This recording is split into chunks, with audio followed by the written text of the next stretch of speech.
Halo, assalamualaikum warahmatullahi wabarakatuh. Selamat datang kembali teman-teman di channel ini bersama saya Radian. Senang sekali bisa kembali lagi bikin video di YouTube ya. Setelah sekian lama saya mencoba untuk meliburkan diri untuk merekam video. Kali ini saya balik lagi untuk memberikan sharing-sharing dan pengalaman saya tentang bisnis online dan Instagram marketing dan seputar affiliate juga nanti insya Allah ya. Oke, hari ini kita akan membahas tentang Instagram marketing dulu ya. Jadi beberapa waktu yang lalu gitu ya, ada teman yang bertanya gitu, Mas, kira-kira kalau misalnya mau bikin all shop atau mau bikin usaha baru di Instagram, baiknya apakah pakai akun yang lama atau akun yang baru gitu, atau yang pengen bikin personal branding misalnya kayak begitu ya, apakah pakai akun lama atau pakai akun baru gitu. Nah, saya akan menjawab di sini sesuai dengan pengalaman saya gitu ya. Kalau misalnya teman-teman lagi berencana untuk bikin all shop baru di Instagram atau mungkin pengen membangun akun personal branding sendiri di Instagram gitu ya, silahkan tonton video ini sampai habis biar tahu apa yang saya lakukan gitu. Oke, kita mulai aja. Yang pertama yang saya lakukan adalah saya akan membuat akun baru. Nah, ini prinsip saya ya ketika memulai bisnis online atau mungkin memulai akun personal branding di Instagram, saya lebih suka untuk bikin akun baru gitu karena ada beberapa alasan gitu ya. Strateginya sama-sama aja gitu. Yang penting adalah kita pakai akun baru dulu ya. Kenapa saya pakai akun baru? Yang pertama adalah karena permulaannya yang baru juga gitu, dalam arti ketika kita bikin akun itu bener-bener fresh gitu ya, fresh dan juga sesuatu yang original, ibaratnya kayak begitu ya, diciptakan secara baru, secara original, dan bukan dari istilahnya apa ya, bukan dari akun-akun sebelumnya gitu ya, akun yang diubah namanya untuk jadi personal branding gitu ya, atau mungkin akun yang diubah namanya untuk keperluan all shop gitu ya, bukan, tapi benar-benar murni dibangun untuk keperluan all shop gitu. Jadi dalam artian bahwa kita bikin tuh nggak setengah-setengah lah, ibaratnya kayak begitu ya, kita bikin akun dari nol banget gitu. Jadi masih suci lah, followersnya masih nol gitu ya, nggak ada terkontak, istilahnya nggak tercampur dengan orang-orang yang ada di follower di akun sebelumnya atau di nama akun sebelumnya gitu. Jadi kita bisa benar-benar mentarget followers yang memang menginginkan konten yang kita buat gitu. Terus yang kedua adalah fresh followers. Nah, ini seperti yang saya bilang di awal bahwa ketika kita bikin akun baru tentunya followersnya juga semuanya baru gitu ya. Jadi kita bisa memisahkan antara followers yang inner circle gitu ya, dan dalam arti kalau misalnya teman-teman punya akun pribadi gitu ya untuk yang bikin personal brand, followersnya tidak akan tercampur gitu dengan followers yang memang benar-benar minat dengan konten yang kita bikin gitu, dan juga tidak akan mengganggu inner circle kita gitu ketika kita punya akun baru gitu ya.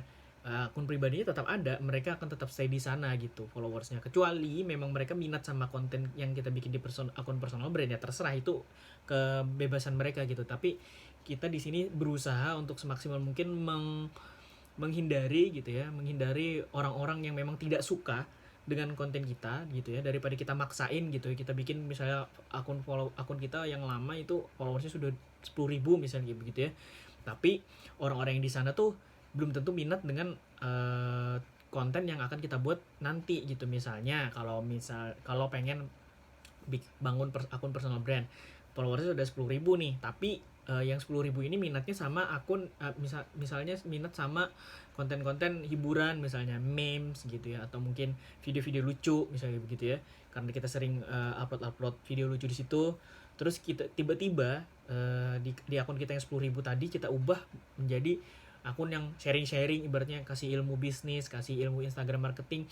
Orang-orang kan akan pada bingung gitu, kenapa nih tiba-tiba akunnya berubah gitu, padahal kemarin aku sukanya pengen yang lucu-lucu, kenapa tiba-tiba malah jadi sharing-sharing begini. Takutnya orang-orang yang ada di followers di akun ini nih terganggu dan tanda kutip terus jadinya unfollow gitu. Nah, itu kan jadinya nggak enak gitu ya, walaupun sebenarnya unfollow juga merupakan proses seleksi alam, tapi kalau bisa hindari yang seperti itu. Jadi biar nggak tercampur aja gitu followersnya antara yang memang minat dengan konten A dengan konten B yang kita buat di akun baru gitu. Jadi Kalau misalnya inner circle mau follow yang akun baru ya silahkan gitu ya, itu bukan, setidaknya kita nggak memaksa mereka untuk melihat konten kita gitu loh. Jadi ketika mereka dengan sukarela memfollow akun kita yang baru, berarti ya memang mereka suka gitu ya, mereka ikhlas gitu. Kita nggak ada paksaan sama sekali ketika jadi ketika kita bikin akun baru dan akun lama gitu kan, kontennya tidak ada paksaan gitu. Di akun baru kita bikin konten untuk orang-orang yang memang minat dengan konten seperti itu gitu ya. Di akun lama juga orang-orangnya bakal tetap stay. Kita tidak ada unsur paksaan ketika kita ketika kita bikin konten konten B di akun A, maka akan terjadi sedikit paksaan gitu ketika orang melihat apaan sih ini, kok gue dipaksa harus ngelihat konten yang nggak gue suka gitu loh. Nah akan terjadi persepsi di kepala orang kan seperti itu nanti gitu. Kita mencoba menghindari hal-hal yang seperti itu gitu. Terus selanjutnya adalah kita akan bisa merasakan pertumbuhan akunnya. Jadi kalau menurut saya sih nggak ada sensasi yang bisa mengalahkan ketika akun kita tuh bertumbuh dengan organik, dengan alami gitu. Dalam arti kalau misalnya dari 0 sampai 100 aja kita udah seneng banget gitu loh. Artinya ada sekitar 100 orang yang memang berminat dengan konten kita, itu udah bagus banget gitu. Apalagi ketika kita misalnya melakukan maksudnya ketika pertumbuhan followersnya itu terjadi dengan menggunakan teknik optimasi organik misalnya begitu ya. Jadi benar-benar murni 100%, nggak pakai paid promote, nggak pakai giveaway, nggak pakai apalagi misalnya iklan, IG ads, FB ads kayak gitu-gitu, nggak pakai sama sekali, murni dari mengoptimasi hashtag yang kita riset gitu ya. Wah, itu nggak ada duanya sih sensasinya. Dan saya sendiri merasakannya sampai hari ini. Saya masih menggunakan teknik organik seperti itu gitu loh. Sekitar berapa bulan ya, 3-4 bulanan mungkin. Di akun yang Radian NR itu semuanya murni organik gitu ya. Iklan tuh cuman untuk dapetin lead magnet, bukan untuk mencari followers gitu. Beda ya. Ketika mencari lead magnet, mencari database, orang akan masuk ke website bukan ke akun kita gitu. Ketika mereka melihat akun kita dan follow, dan itu bonus gitu ya. Saya nggak cari followers dari iklan gitu, tapi saya cari database dari iklan gitu. Nah itu yang kita bisa rasain gitu ya, bahwa sensasi pertumbuhan followers itu emang asik banget gitu dirasainnya. Nanti kalau misalnya teman-teman udah bikin gitu ya, udah coba bikin, udah jalan akunnya, nanti akan ngerasain sendiri kok gimana gitu senengnya gitu. Walaupun cuma 100 ya, nambahnya 100 gitu. Nah selanjutnya adalah kalau misalnya kita bikin akun baru, kita akan bisa seluas mungkin bereksplorasi dengan strategi yang kita miliki gitu, yang kita ketahui. Jadi kita bisa meramu strategi dan pola yang mungkin cocok untuk kita jalankan di akun kita gitu. Karena meskipun kita udah banyak ikut e-course gitu ya, ikut pelatihan Instagram marketing, atau mungkin nonton video YouTube tentang Instagram marketing gitu ya, hasilnya pasti akan beda gitu.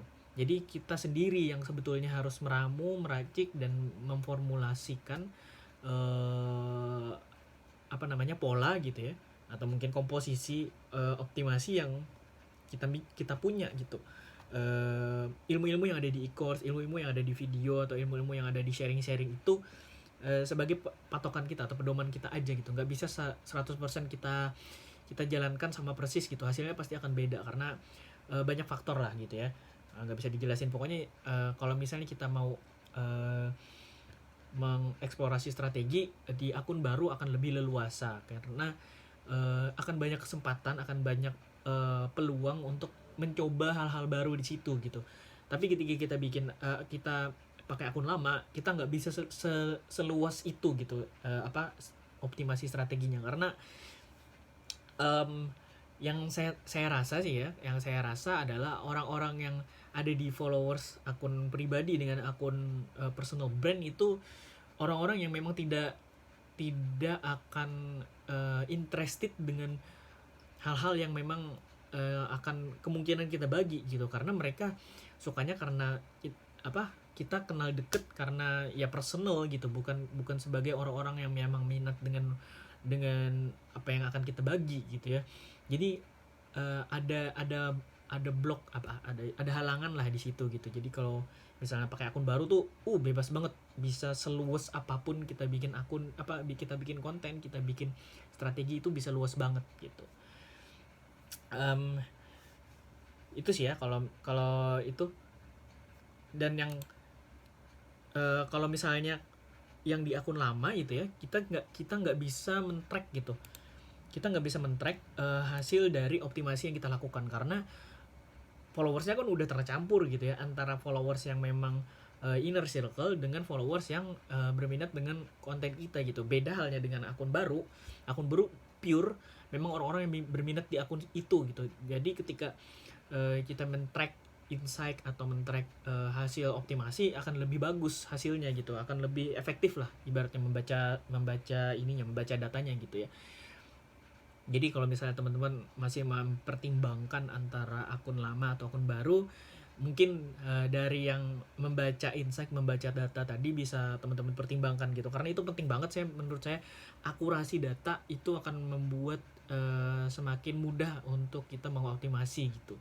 Ketika datanya tidak akurat, kita akan ngambang optimasinya, ngambang kontennya juga kayak gimana gitu ya, bingung gitu, karena ini nih orang beneran suka nggak sih gitu, atau ini nih orang beneran tertarik nggak sih sama konten gue gitu, atau ini nih hasil trafficnya kok jelek banget, jangan-jangan orang nggak suka, padahal bisa jadi kontennya emang jelek, atau mungkin followersnya memang nggak suka gitu. Itu susah dideteksi gitu. Ketika kita bikin akun baru, kita akan ketahuan gitu, oh ternyata traffic dari hashtag bagus, tapi dari profile kurang misalnya, atau mungkin dari konten dan hashtag cocok sehingga hashtag traffic dari hashtag lebih bagus gitu. Nah itu yang bisa kita analisis data-data dari situ gitu ya.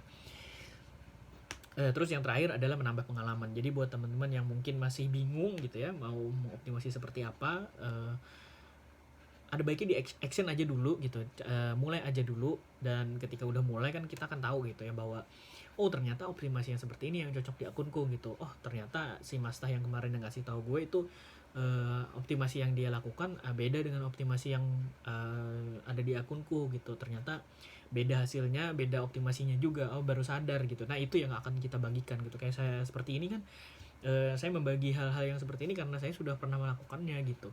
Ketika sudah pernah praktek, kita ketemu hasilnya kayak gimana, kita akan bisa membagikan gitu. Ada value yang kita bagikan kepada orang-orang yang memang berminat sama konten kita gitu ya.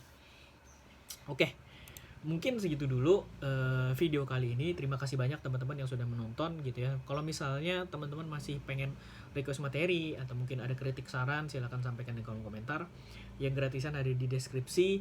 Subscribe, like juga kok videonya kalau misalnya suka. Subscribe biar nggak ketinggalan video-video baru. Insya Allah akan lebih rajin lagi uploadnya untuk bulan ini. Dan semoga kita bisa ketemu lagi di video-video berikutnya. Terima kasih banyak sudah menonton. Assalamualaikum warahmatullahi wabarakatuh.